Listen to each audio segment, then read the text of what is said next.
Mana qizlar Faberli'da qozon naborlarim keldi.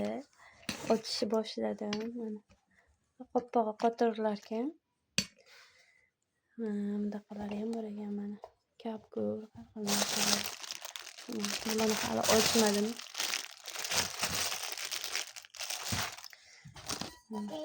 Zo'r ekan qizlar.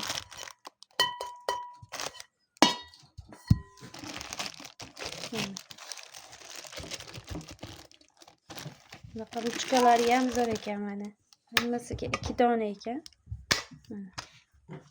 Shunaqa qilib xohlagangimda o'rnatib ishlatilar ekan. Mana Faberli'da ishlab 100 balldan bajarib, mana shunaqangi qimmatbaho qozon naborlik ham bo'ldik mana. Harakat qilsa Alloh berar ekan. Hammalarga nasib qilsin, yana shunaqa sovg'alarni olishlik nasib qilsin. Ishlayverina kompaniyada ishlab mana sovg'alarni ham oldik. Oyliklardan, sotuvlardan qolgan foydalardan tashqari shunaqangi sovg'alarni oldik. Kompaniya zo'r. Ishlashini tavsiya qilaman.